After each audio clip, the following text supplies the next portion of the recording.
Welcome in to another edition of the JMU Sports News Podcast. I am Bennett Conlon, joined by Jack Fitzpatrick. Next week is game week. Next week's game week. Next Monday is a huge new thing. We're gonna let the audio and the video we made for it take us away on that one. Big announcement coming on August, or I guess coming now. If you've been following our Twitter channels, it's been announced. But listen to this. To the house. It's time with JMU Hall of Famer and someone who knows a hell of a lot about taking it to the house. Joyce breaks a tackle and goes in for a touchdown. Another spectacular run by Delvin Joyce. Delvin Joyce brings his unique perspective to the podcast to break down all things he's seeing about JMU football, with a little help from EPA King Jack Fitzpatrick and Bennett Conlon. Here he goes. He's going to try to beat the punter. He does. He's gone. And that is a touchdown. Welcome into To the House. Look at him turn back and forth. Oh, he broke his ankles. Now he's got an entourage. And he's got a touchdown. Now, here's Delvin Joyce with Jack Fitzpatrick and Bennett Conlon. I'm pumped for that one. Yeah, we had Delvin on the podcast a couple weeks ago. And we were like, what if we just did that all the time? We're like, Delvin, on a podcast? How about you do a podcast? And here we are. Here we are. Excited for that one, launching on Monday. First Monday, episode. we'll record it. We'll record it Monday, first episode. And then it'll come out later that night on Monday. So it will be in your podcast feeds no later than Tuesday. Something else that, I don't know, a segue into this, whatever. BetOnline's the world's most trusted betting platform and your number one source for everything football. Preseason NFL to college kicking off. BetOnline has every stat, every matchup, and even live odds and spreads while the games are being played. That's pretty typical. Think you know your stuff? Get in on our winner take all $300,000 NFL Survivor pool for the upcoming season. When the game's over, head over to our online casino and get in on a game of blackjack or poker or on with our over 100 slots games. Head to the website today. Use promo code BELIEVE, BLEAV, on the app online when the game starts. Perfect. Do we have any other announcements at the top of this episode regarding JMU Sports News, regarding any online promotions we're doing? Are we doing anything with HF, home field, anything like that? Is stuff coming with that Nothing stuff? official, nothing official yet. We're getting some home field stuff in the works. We got some underdog stuff in the works. So we'll probably have that, I would think, next time. One announcement I would like to make: your Wi-Fi sucks tonight. Mine's hanging in there so far. Feeling good about that switch up. Okay, whatever. You know, one time, I don't know why my Wi-Fi is not doing well. I'm doing everything I've done in every single week since moving into the new place. Who could say? Who could say? Who could say that? I mean, that's who could say. The Wi-Fi people could say, probably. Wi-Fi people could say. Last housekeeping. No longer credentialed to cover JMU football for the immediate future. That might change in the coming weeks. Not a lot of details we're probably going to share publicly there. Disappointed, but if you notice some changes in our coverage and sort of why we're not at home games or at practice or at camp here at the end of August, that would be why. Yeah, really bummer. We're disappointed in it. We'll continue covering JMU, of course. I mean, we'll continue having our weekly podcast. We have our new contributor, Sully, who has already put out one really great piece, and I think he's got some really awesome content ideas for the season as we roll on. So keep an eye out for his stuff. He'll be, tweeting more. I think it was first day of classes today at JMU, so he's on campus now, getting associated with it all. So he'll have stuff coming out, and we're a little bummed, but at the end of the day, we got PFF now. We got numbers. We got game on paper. We got stats of war, CFB graphs. I'm going to continue probably tracking successful rush rate to compare it to last season on first down, because that was kind of my thing. But definitely bummed, but excited to continue covering JMU the way we've been doing it the past, we're going into is this year 6 we're going into? Year 7? Yeah. Man, year 7. Year 7. Touchdown, kicking the extra point. Something Signetti did that a lot. I was trying to think of a jab there, but there's nothing there. Yeah, so we'll probably have a little more maybe analysis, recruiting stuff than like featurey kind of stuff. But we'll see how it goes. We're excited for the season. Big year ahead. We got some great listener questions tonight. They're actually going to drive our show, which is First time we're doing dope. like a mailbag show. It's almost a mailbag show, sort of a mailbag / season preview. And then I think so. We were talking about hot takes last week. We're gonna do the hot take episode sort of mixed in with a Charlotte preview next week because we've already previewed Charlotte pretty significantly, I think. So we won't need sort of the full thing. We'll probably talk too deep next week. I assume that'll come out by the time we podcast. And we will also talk Charlotte. We'll talk, you really threw me off. We'll talk Charlotte. We'll talk too deep, the official too deep, and yeah, we got a lot to talk about next week. But I'm excited because it's finally going to be a game week, and we'll both be at that game. We'll both be at the first game. We're going to be at the game as fans. Super pumped for that. I can't wait. I hope you're coming down. I hope you're able to come down and I can show you around Charlotte. Well, I guess I've showed you around Charlotte a few times, but go around Plaza Midwood. Really fun, yeah. And hopefully you can get Friday off and we can get down there a day early, hang out with some of my old friends around Charlotte on Friday. Granted, we have all day Saturday too. Game's not until 8 p.m. But game is not until 8 p.m. I'm pumped about it. Keep it locked. JMUSportsNews.com is where everything's living. Of course, that's where all of our content is. This is really long-winded housekeeping things, but just a lot to get through. It's before the season, so a lot happening. If you enjoy the content and you're able to, we really appreciate it. If you go to buymeacoffee.com/JMU Sports News, buy us a coffee or a tea or a beer or something. We really greatly appreciate it, but we'll continue pumping out this podcast weekly, giving our thoughts, opinions, takes, analysis, everything on JMU as well. You want to hit right to mailbag show listener questions? Let's do it, man. This was there's some creative ones in here too. People were okay. Let me just quickly shout out everyone who dropped a question this week. Dom Palumbo, Hart School faculty member, Dom Palumbo. Hell yeah. Daniel Merriman, Tim Emery, Jake Nelson, Joey Needham, Caleb David, JMU RVA, Justin Reed, Christopher. Oh, I'm so sorry, Chris. Nolick. That sounded good. That sounded like it could be a last name. Yeah, Christopher Nolick and JMU RVA sent a few others. Really great questions. We're going to start with Dom Palumbo's. I like that. What game on JMU's football schedule should an incoming freshman be the most excited about that will be in Bridgeforth this season? Any honorable mentions in this category? Before Bennett answers, I just got to say, whichever one college football game day is coming to. So I think this one's actually kind of a no-brainer. So I'm interested to hear your take. And I don't want to rag on the home schedule, but I think the road schedule pretty incredible as you flip open your Phil Steele to make sure you're not picking a road game or something. I think App State is really going to be a good one. I think this one, I when the schedule came out, I'm not sure I would have like automatically picked this one because of the day. You of saying the Marshall to finish the season?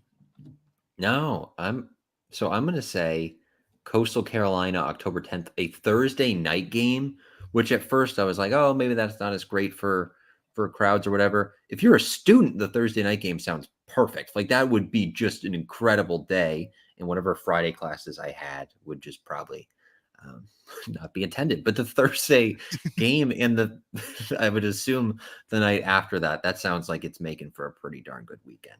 Yeah, this is why I never scheduled Friday classes. I think from my sophomore year on, I never had a Friday class. That's impressive stuff. Maybe I had one sophomore year, maybe sophomore, maybe it was junior, senior year. But I was going to say Coastal that Thursday night too.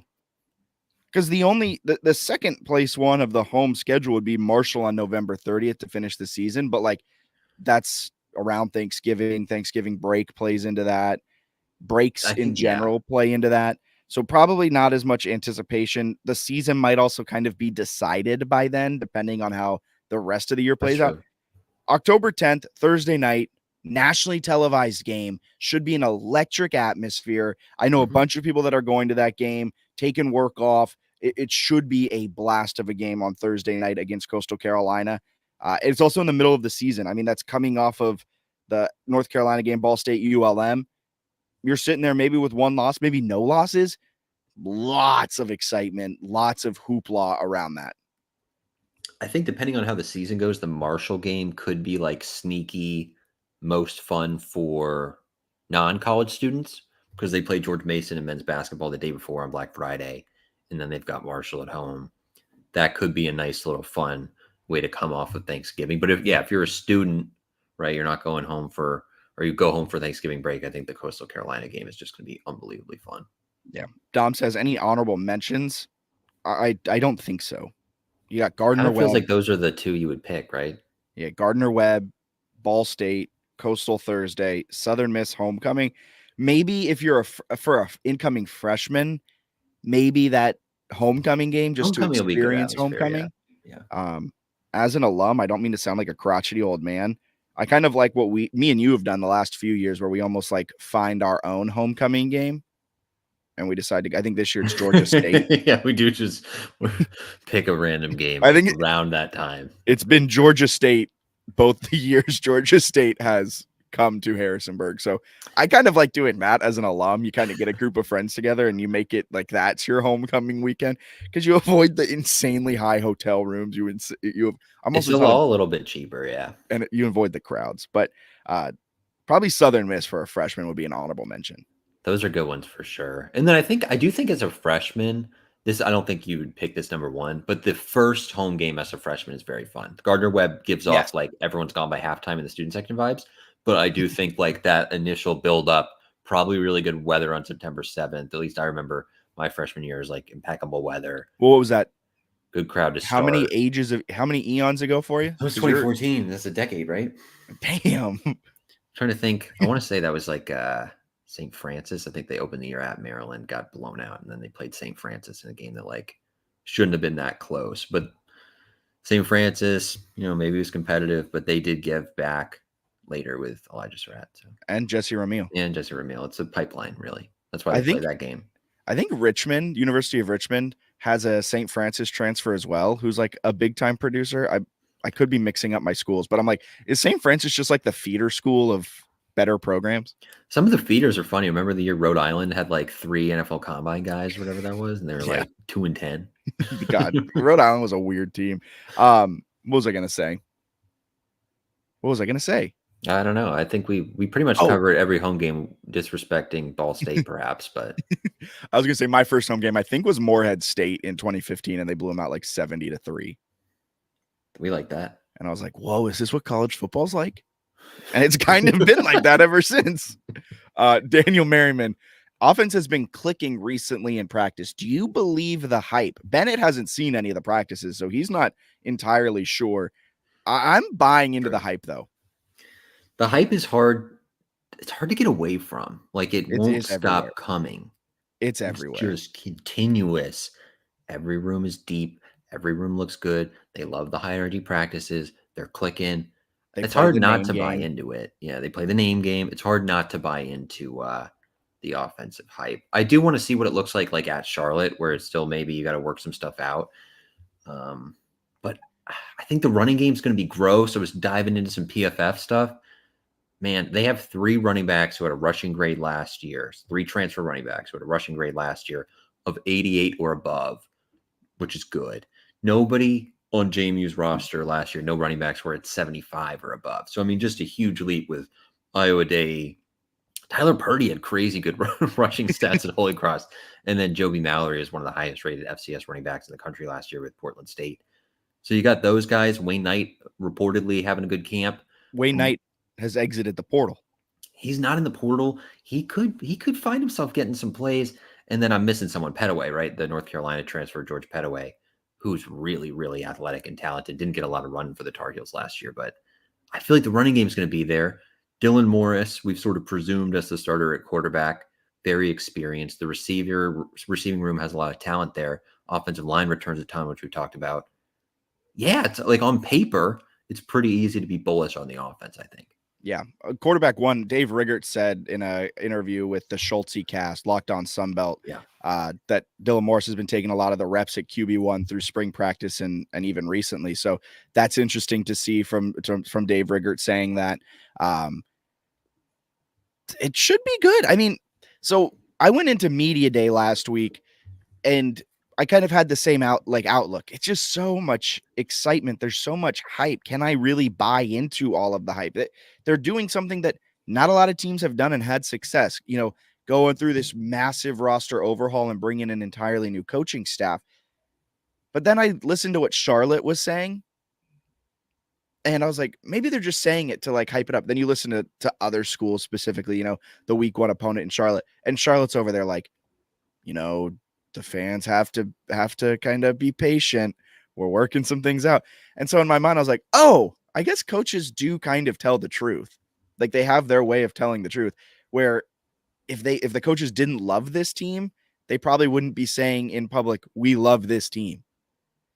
Because it's also kind of the coach's job to like temper expectations a little bit. Because if Chesney's out here going, we love this team, if every coach and every player saying like, this team's awesome, we all get along, we're all explosive, we're all really good, and then they come out and they like put up 3 points against Charlotte, like they understand, like they understand what they're saying too. So that kind of made me believe the hype. It was almost listening to Charlotte's anti-hype that made me go, oh, I guess I can believe what they're saying. Especially given the turnover, right? It would be pretty easy to be like, hey, like this was a huge roster turnover. Like we're working through it. We're excited about the guys we have, but we figure there can be some growing pains. Instead, it's like, yeah, everybody looks awesome. So I'm interested to see what happens there. And then there's like weird tidbits. Like I was catching up on a Dave Riggett interview that I had missed from a few days ago with Logan Kyle. And Logan Kyle is a tight end who genuinely believes he's the fastest player on the roster. I think he is the fastest player on college football. So, like you might just have a speed demon tight end to go with like run block. That was something that Drew Cannon was saying, the special teams and tight ends coordinator was saying, and Chris Smith was even talking about, the offensive line coach, where they're like, we expect our tight ends to be able to run block. Taylor Thompson, he said it in the Dave Riggett interview. He said it with us when we talked with him, where he had to get up to a certain weight so he could run block better. And like that was part of the deal of playing tight end. So not only is Logan Kyle a speedster, Logan Kyle can run block. Yeah, he was telling Riggert he's checking in close to 240. So he thinks he's the fastest player on the team, 240. Played receiver, I think, a bit in high school. And then I guess he was saying his Vandy career, he transitioned to tight end, but started a receiver. So he's a really good athlete, right? They were giving him jet sweeps and stuff. Running game looks good. If they can get sort of decent quarterback play, and I think they should be able to, I don't know. It's easy to buy into this roster, especially on paper with the different weapons they have. Yeah. Daniel Merriman asked another question. Who out of the young wide receivers are you most excited to see play this season? Okay. I keep contradicting myself. Are you going to say Dylan Williams? It's Dylan Williams. They posted a video. Come on, man. I thought for sure. I've been fighting this fight with you. Are you thinking he's going to play this year? I don't know. I think I'm most excited to see him because of the hype, and I want to see him in a game. So it's not necessarily like I expect him to get 25 catches this year or like have a ton of reps, even considering how many receivers they have. But I'm picking Dylan Williams due to the hype from like reporters around the team. So yeah, let me see Dylan Williams, because I did not have a chance to see the spring game where it was apparent that he was very, very good. I'm going to say Maxwell Moss. That's a good one too. I like him. I like him a lot. I'm looking at my Phil Steele, the projected depth chart here. This is also why I opened up my Phil Steele. Yeah, they have a good depth chart in that, I think. Tajee Hudson, Cam Ross, those are kind of expected guys, right? But Maxwell Moss is the wide receiver. He lists 3 starting wide receivers. He's the 3rd starting wide receiver. Behind him is Omarion Dollison and Breon Penny. Yeah, I don't think it'd be a surprise at all if Max got a lot of run and was a starter. Yeah, Maxwell Moss could be in there. He was getting some praise from some players. But yeah, Dylan Williams, he's been, man, I feel like everyone's talking about him. I'm still not fully in.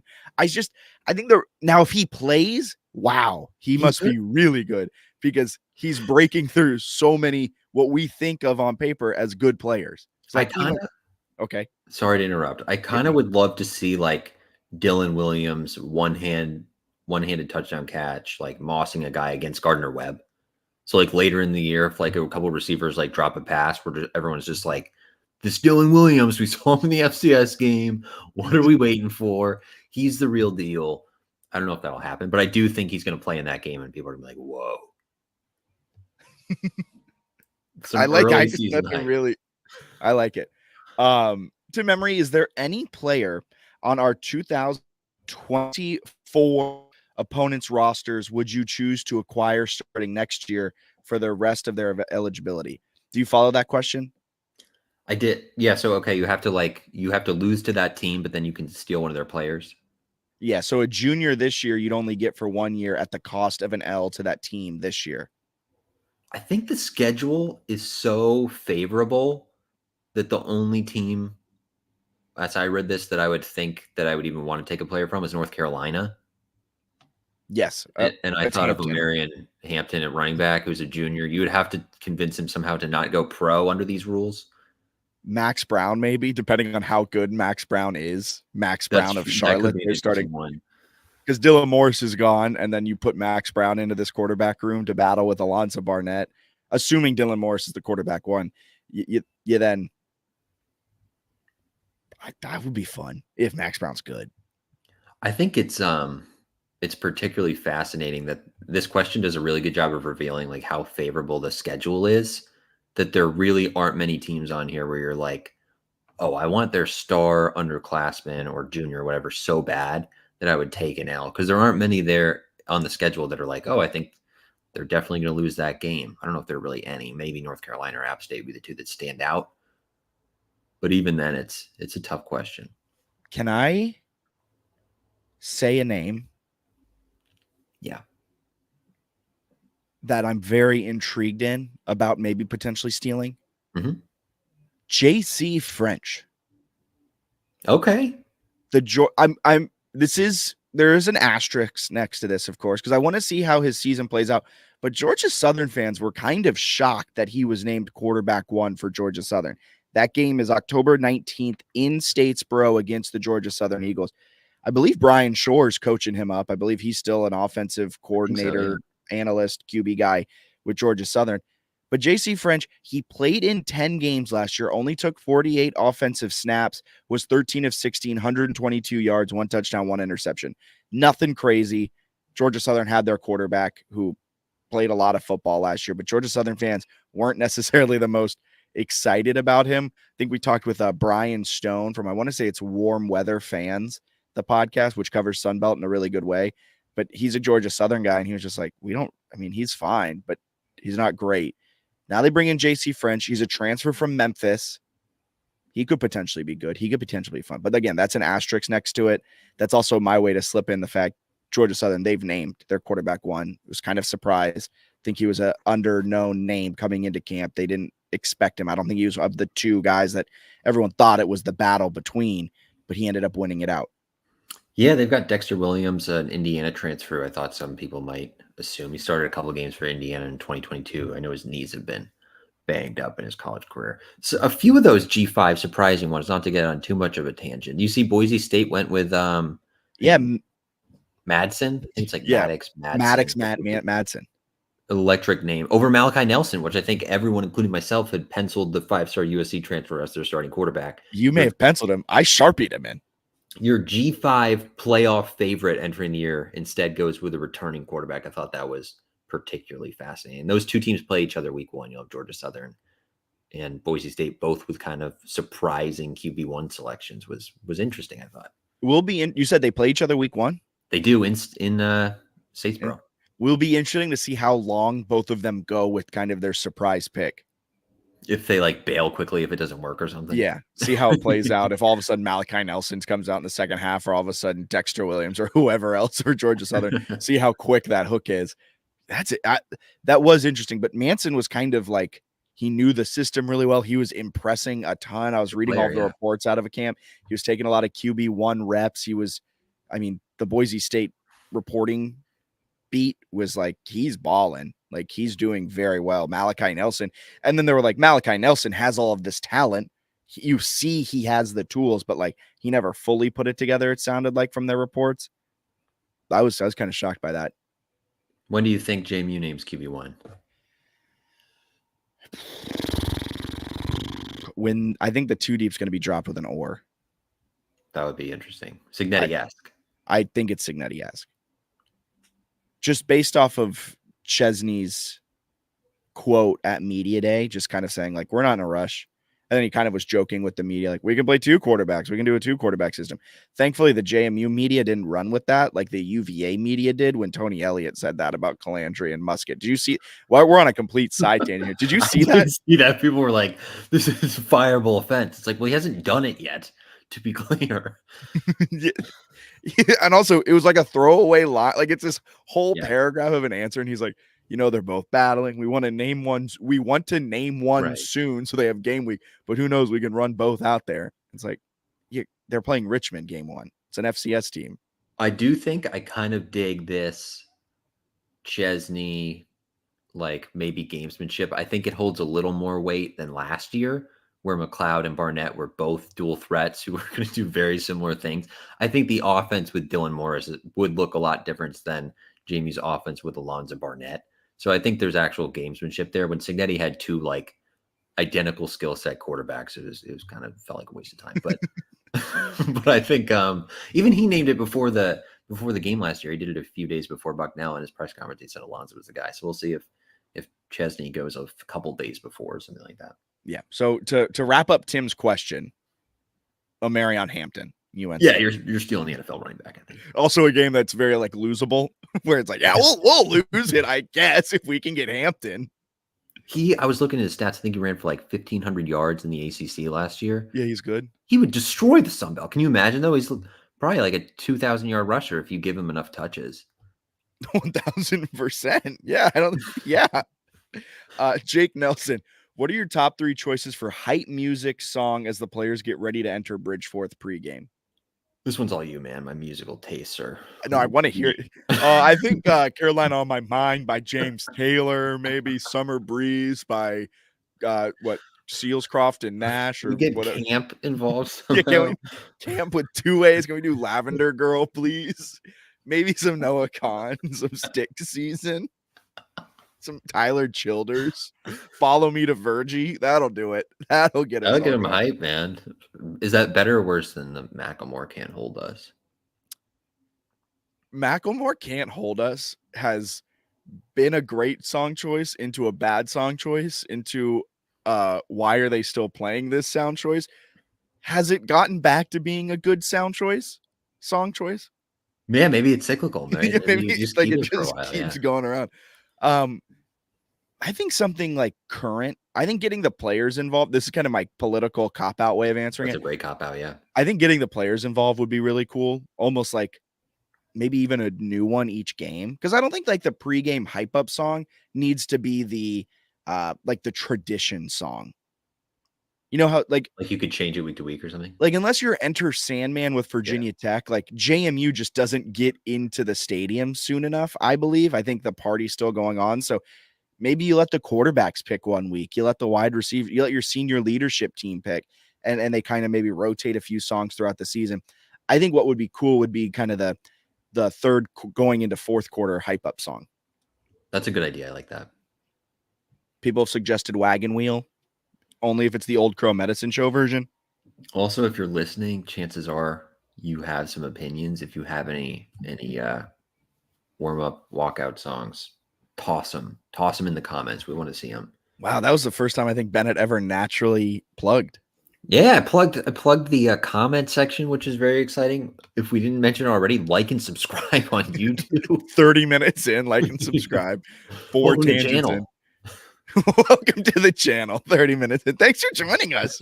Thank you to everyone. But yeah, I mean, drop your song choices, whether it's the third to fourth quarter song choice, whether it's the pregame hype up song, maybe it's what you want to play at your tailgate. Drop it in the comment section, drop it in the replies. We'll read it on the show as we go along. I really like that question, Jake. I just also kind of feel like I'm kind of like listening to music like you, which is why I named 15 folk, indie folk, pop folk songs instead of answering the question. A lot of what I'm listening to would make for horrendous, like, hype up songs. Rudy said Crazy Train. That's a solid one. I think that's a solid one. Yeah. Maybe Not Like Us. Kendrick Lamar's diss song to Drake. Is that still in? If that's still in, you I can. mean, Do he's it. got a What are the sick kids doing beat. these days? That's true. All That's right, true. you're not that old. My goodness. Joey Needham, in your opinion, what are the chances we land at least? Ooh, I love this question. Quick, changing gears to basketball. To get that card checked. Just got my inspection done, man. Everything checked. I don't know about my squeaky gearbox, though. What are the chances we land at least one of the 3 highly regarded men's basketball recruits visiting campus in the near future?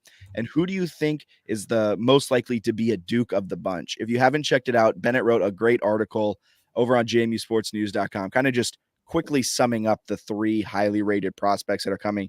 2 of them have visits scheduled for This week. this Yeah, weekend. So yeah. 2 of them have schedules confirmed, and they're coming to Harrisonburg this weekend. Of the 3, do you think there's one that's more likely to land? What are the chances one of them land? Yeah, this is a good question. So you've got Preston Fowler, who's a 4-star. He's like a 6'8" small forward from Connecticut, I believe. He would be the highest rated recruit to ever pick JMU. Then you have Jamarian Davis Fleming, great name, who is listed JMU in his top 4. He's going to visit toward the end of September. If he commits and Fowler doesn't, then Davis Fleming is the highest rated recruit to ever become a Duke. And then you've also got a 3-star prospect, and I think it's Christian Brown. He's visiting this weekend as well. I don't think he would be I don't think he's in the top 3 necessarily of like highest rated recruits, but he's still a really, really good player. He's visiting App State shortly after visiting JMU. He's also got an offer from Murray State, some other good mid-majors. I'll say he's probably the most likely, just because they're not, the other 2 have like big time power conference offers where Brown's maybe a little bit more under recruited. So from that perspective, maybe he's a bit more likely, but he's a really, really good player with great size and ability. And if Preston Spradlin finds a 3-star he likes, I'm inclined to just trust that. So I would say Brown's maybe the most likely, but I do think Fowler and Davis Fleming, both of them visiting, is a pretty significant deal. And then I think Davis Fleming visiting on a football weekend is also very helpful, where he'll be there during family weekend. I would anticipate that making an impact. Yeah, when I saw, was it Davis Fleming when he released his top 5 and JMU was in there with like Auburn, Mississippi State. He's got LSU, Mississippi State, Ole Miss, and JMU. And he was just like, oh, one of these things just doesn't belong here. And it's Ole Miss, honestly. But when I saw that, I was like, oh, what is Spradlin doing? This man is cooking. He really is. I mean, this is a level of recruit that you don't see in Harrisonburg often. Ever. And Fowler, who's visiting. So he's told me, I was texting him earlier today. He says he'll be on campus Thursday, Friday, and Saturday. And he's got offers from Oklahoma State, Penn State, Wake Forest, among some others. So he's legit. I mean, these guys are all really, really good players. So if you get any of the 3, I think you're pleased. If you get like 2 of the 3 or 3 of the 3, you're looking at like by far the best freshman class, like in decades or ever. In like the modern recruiting age right. ever. I do think there's a good chance they land at least one of the 3. I do too. I don't think Spradlin would be going after them and wasting his time. I don't think Spradlin treats recruiting like I treat recruiting in college football, which is just send offers to 5-star guys and just hope that they pick JMU. Yeah, if you have people visiting, there's pretty significant interest there. A few more comments from the music question from Jake. The sole highlight of Virginia Polytechnical Institute //U0026SU Saturday. I don't know what that means. Probably something that we don't know. Yeah, is Enter Sandman. The rest is an adventure in mediocrity and unmet expectations.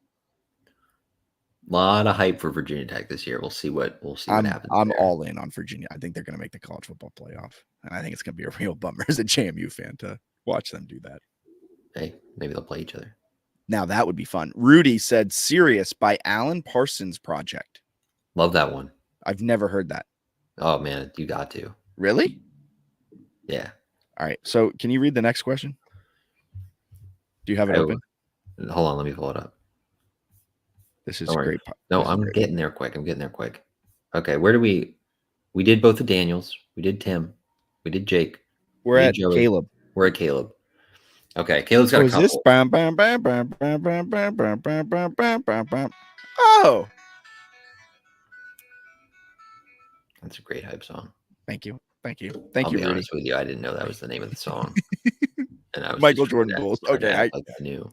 thank you, guys. Thank you. Yeah. It's a Okay, good song. Okay. from Caleb David. Last year, the offense didn't look great until the Utah State game, and the defense still had major holes until middle of the season. Will the Maybe all season. the new staff and players struggle to click early on? And then will the product they put out on the field for the North Carolina game be quality enough for a competitive game? So he's not wrong. I mean, the offense struggling is a word that's hard to say when you put up 436 yards against Bucknell, 395 yards against an FBS opponent in UVA, 290 against the best defense in the Sun Belt up until that point against Troy at Troy. And then you put up 512 yards against Utah State. So I see what he's saying. Like watching it, you were like, you know what I mean? Like Inconsistent for sure. it was inconsistent. They never really could put teams away. I see what you're saying, Caleb. It was just funny because I had the same exact thought as Caleb did, but then I looked at the stats and I was like, oh, wow, I guess they weren't as bad as we thought they were. Right. Or maybe I think inconsistent is a good way to put it. I don't know if struggle to click early on. Like, I don't know if struggle is the right word. They may not click early on. It may be a little bit of inconsistency where, there's 2 or 3 drives and all of a sudden, boom, boom, bam.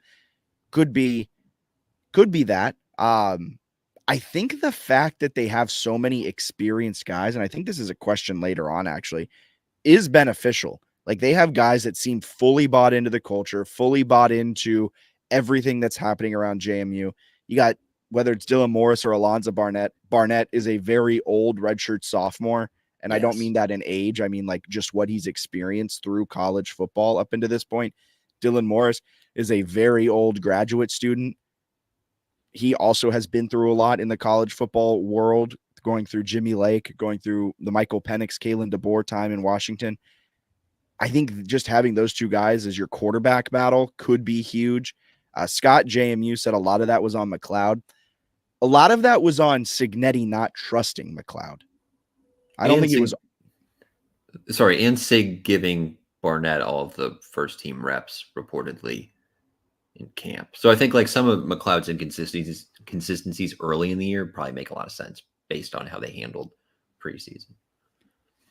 Yeah, earliest part of the schedule, Scott said, was brutal. That's right. Bucknell home, on the road, on the road.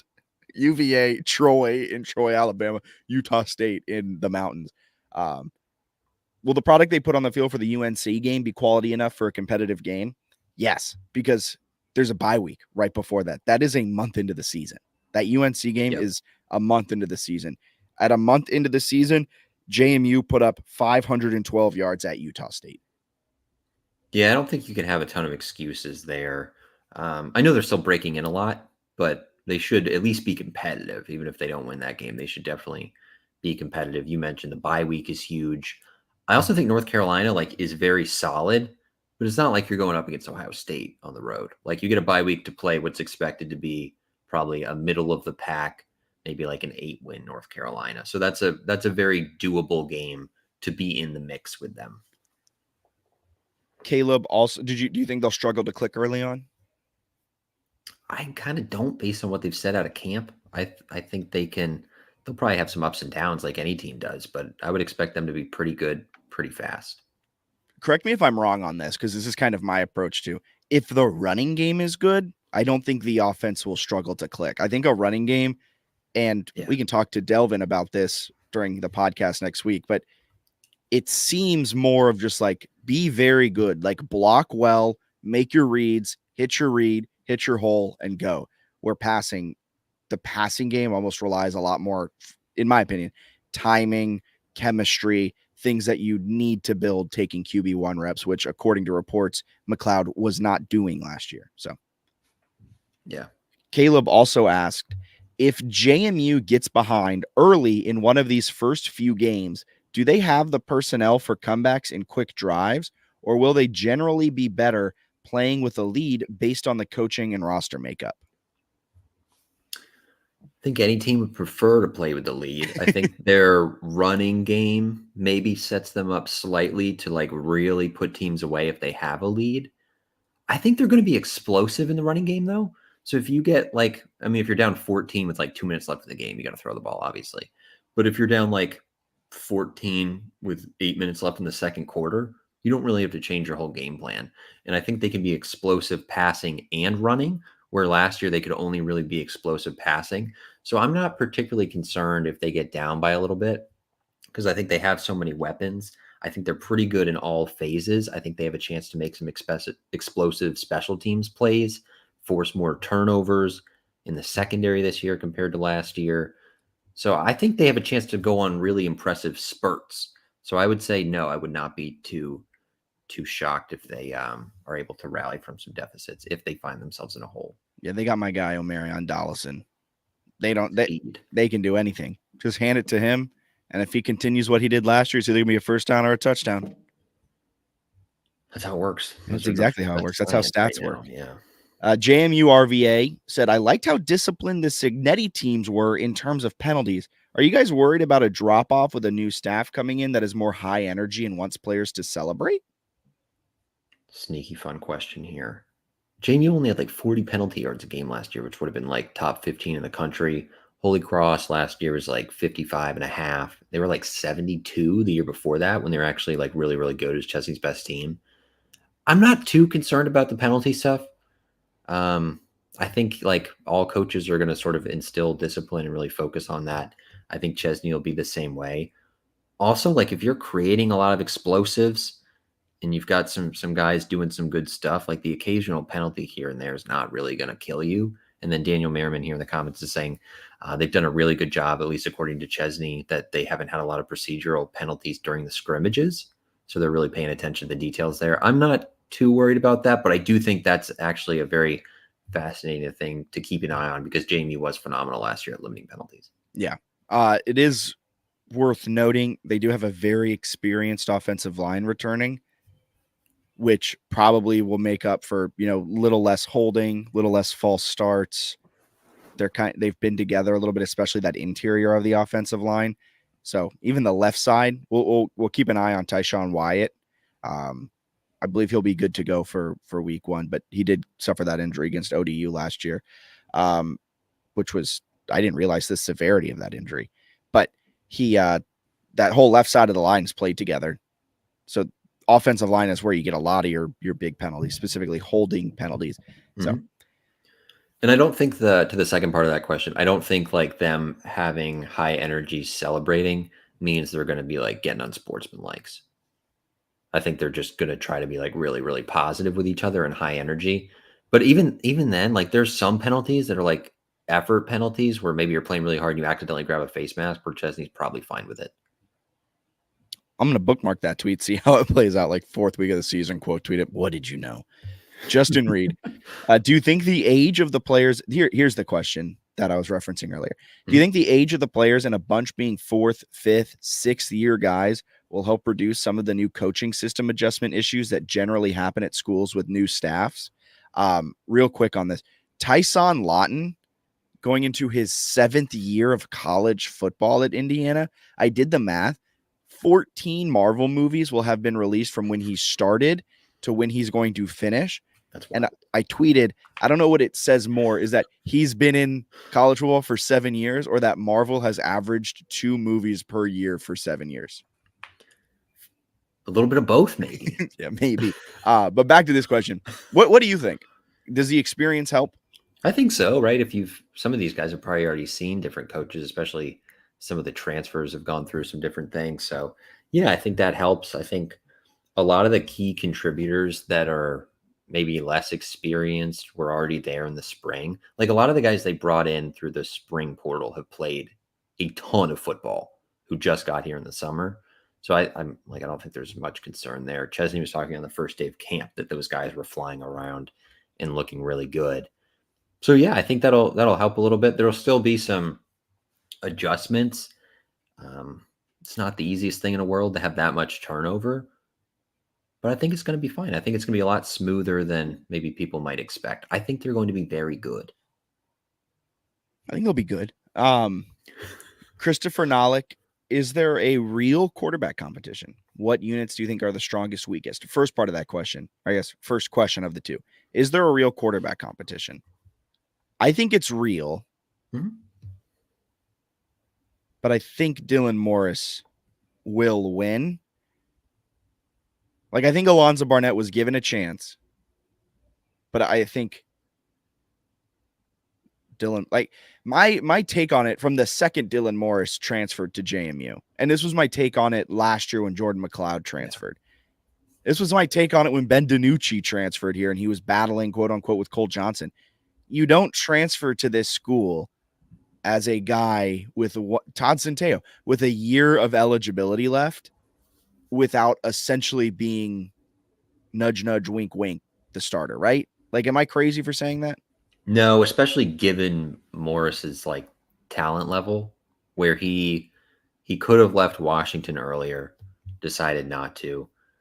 He was like, what was he, all freshman team honorable mention or something in the Pac-12? All Pac-12 honorable mention. Okay, yeah. Yeah, it wasn't even just freshman team, which they probably don't have an honorable mention freshman team, which would be wild. But he was a good. Congrats, you're the 32nd best freshman in the Pac-12. Yes. He was a solid player in 2020, did some nice things in 2021, then sat behind Bob Chesney's Heisman winner, and now he's ready to go. I think, the expectation would be that he is a starter. So I'd be surprised if he's not the starter. I was surprised last year that McLeod wasn't, but yeah.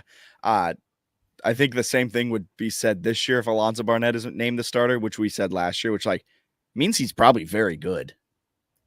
Like, I do think his talent is wild. Yeah.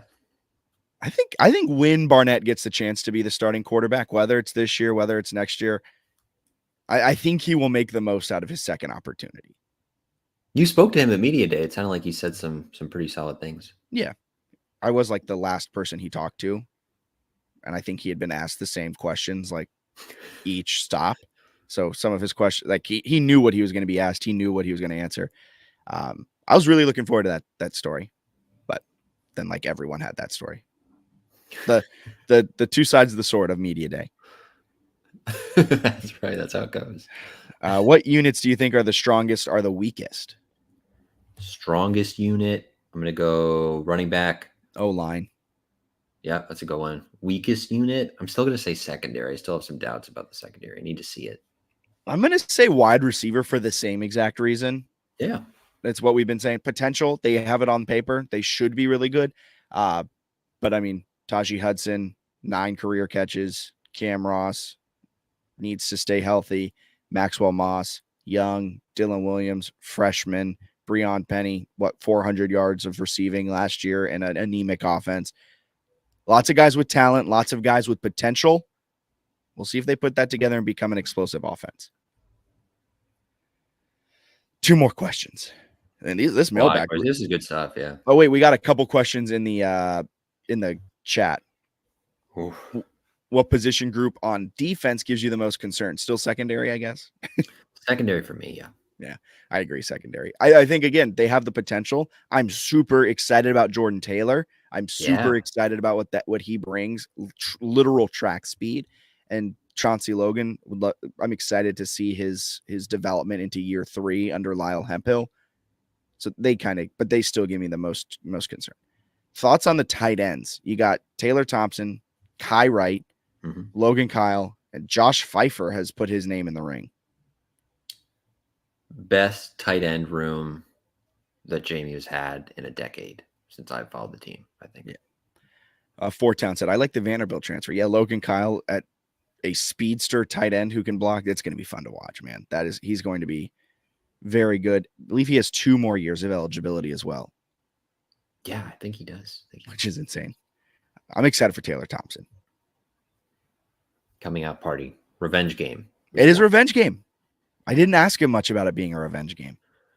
He had a really funny quote, though, about deciding to transfer to JMU. I was asking him about it, and he kind of just said, like, yeah, when we lost to William and Mary, the coaches were fired, which, not to like poke a hole in Taylor Thompson's story, they weren't technically fired right after the William and Mary game. I believe it was a few more games later, but they were fired before the season ended. everything changed. Apparently Biff Poggi didn't even call him. And he said, I got the hint, and then entered the transfer portal. I'm excited for him. That's a good room. That's a very good room. Are we worried about not being as dominant against the run on defense as we were last year and the past couple of years? No. They're definitely going to be worse against the run, right? I mean, there's really only one way to go after being the greatest in the nation for 2 years. You're either going to be the greatest again or you're not. But you would think they could take some steps past defense-wise and still have a pretty good defense is sort of the way we viewed it so far. Yeah. If you can take 4 steps forward in your passing defense and 1 step back in your rush defense, you're +3 overall. Your aggregate, your net, your step counter. I also think your step counter, my pedometer. I think they'll be very good against the run. Like Eric O'Neal is really, really good at defensive end against the run. Emmanuel Bush in the middle is a monster. Chris Fitzgerald's getting a lot of love in there. And then the linebackers, like Dobbs is just a great tackler. Trent Hedrick's getting some positive reviews. And then Torres Jones is like significantly better against the run than against the pass. Like he's very, very good. Did PFF tell you that? In my eyes. But he's very good against the run. PFF confirmed what I saw, which is nice to see.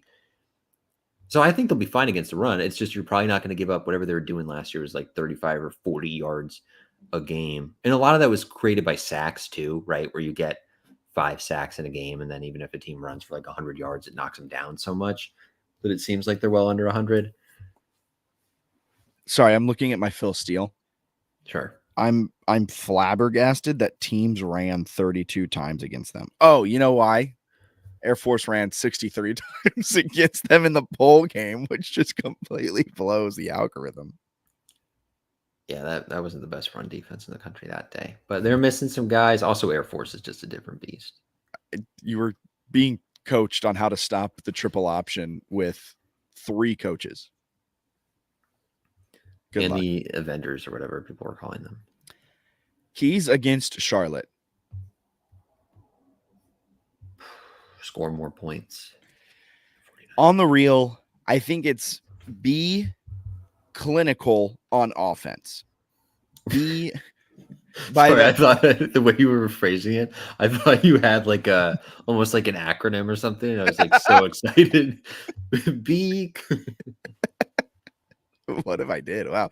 B, clinical. C, championship mindset. Yeah. L, losers get out of the program. I, inside zone. CLIN. Nobody. Like who's got it better than clinical? Oh, I thought there was a B to start. You got away from that. I get it now.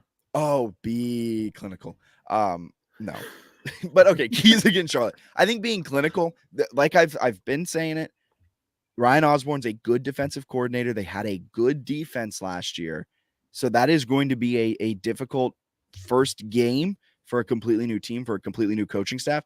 If you can just move the ball methodically down the field, if you can average 5 yards a play, like taking out your explosives, you're going to be in very good shape. Just move the ball down the field. Get yourself into scoring opportunities. Charlotte's offense may not be able to put up more than 17. So just don't give them any freebies. Don't throw a pick six. Don't have a turnover in scoring position. In either scoring position, don't have a turnover in their scoring position, and don't turn the ball over so that they are then all of a sudden in scoring position. You just got to be clinical with it. You got to do it. I mean, I sound like a coach. Control the controllables, all of that. But I think that's really the key. That's the only key. Just don't be dumb. Yeah. I think that checks out. Mine would be to keep Max Brown from running, try to prevent that. I think he's a very talented runner. I think he's a very talented passer, but I also think he's not polished yet as a passer. So I think he's somebody that if you make him sort of read complex defenses, or you're getting some pressure on him in the pocket and he has to throw it under a little bit of duress, you could create some problems there. Where if he can start to run and not have to think, where he's just in the open field running, he's very, very scary. So that would be my key, is see if you can fluster the quarterback, because assuming Dylan Morris goes, you have a pretty significant advantage in experience at quarterback. Yeah. That's all of our listener questions, other than a few that Wow. we're not going to address. What we talked at the top of the show about the tweet earlier that we dropped right before. Not really going to go into many specifics on that. On the replay, you can watch kind of the quick touch, the quick touch. That sounds wrong. The quick talk about it at the top of the podcast, but not really dive in too much into it. So that's the only listener question we won't answer. Yeah. All right. Anything else you got to add? I mean, no, that took us about an hour, which is pretty good. We might. So next week we'll probably have some hot takes. We'll probably run through the schedule. I have them quickly, here. unless you want to run through the schedule really quickly now in 5 minutes. No, I feel like we run through the schedule like every week. podcast. Yeah. Yeah. So let's do. We got hot takes coming next week, which we were excited about. And a little more Charlotte talk. We'll also, if we have a 2 deep, we're kind of sickos. We love to sort of go into 2 deep, sometimes a little too much, but we do our best to enjoy the 2 deep talk when we can. 2 deeps have hurt us in the past. We love a good 2 deep. It's very true. Well, for Bennett Conlon, I'm Jack Fitzpatrick. This has been the JMU Sports News Podcast presented by Bet Online. Check us out. We're on Twitter, Facebook, YouTube. Like and subscribe on YouTube at JMU Sports News. And you can check us out on our home on the web, jmusportsnews.com. If you like the content, if you like the podcast, if you like what we're doing, we'd be very appreciative if you bought us a coffee at buymeacoffee.com/JMU Sports News. By no means do we expect that. We just do this out of the love of JMU. We love covering the team. We're excited about PFF this year. Maybe the unintended consequence of everything happening is that we finally broke down and bought ourselves a PFF subscription. I think that one's going to be nice for us to have a little individual player grades, not the gospel, but something we can sort of compare with our eyes. Yeah, I'm super excited for it, man. I love numbers. EPA king over here. And keep it locked. Delvin Joyce's podcast, To the House, will be coming out next Monday night. You can find it on this feed. It'll be Delvin breaking down JMU football with us there talking. Maybe I'll just throw in some EPA numbers every now and then. We'll see how it goes. But thank you so much for tuning in. We'll be back maybe sometime next week, probably next Tuesday, Wednesday. Maybe we should hash this out on the podcast now. Should we go? We'll have To the House every Monday. Should we have JMU Sports News Podcast every Wednesday? That seems like it could work. Okay. That was easy. Look at that. I am excited, though. Delvin Joyce is just an awesome human being. From our interactions with him, knows a ton about football. Great dude overall. He's probably super excited. It's going to be way more popular than the two of us talking. Yeah. I mean, this is probably for the sickos, and that probably is like for the fan. He's so much more knowledgeable. He's forgotten more about football than I've ever thought about football. We love that guy. But he also, he follows JMU religiously. Yeah. So he knows a lot about the team. He knows a lot about the sport in general. I'm so excited to have him as a resource to talk to this year. You know a funny story? And I don't know if he's listening to this part of the podcast, but a funny story when he was on the podcast like a month ago, and he mentioned Tiki Barber calling it iron pyrite. Mm-hmm. I just thought that was like a funny thing Tiki Barber said, like, haha, oh, Tiki, you're so funny. Turns out it was fool's gold. And we processed eventually. I felt kind of dumb. I had to Google it after the show. I was like, what is iron pyrite? And I was like, oh. He's going to make us think. He's going to teach us stuff. He's going to teach us that iron pyrite.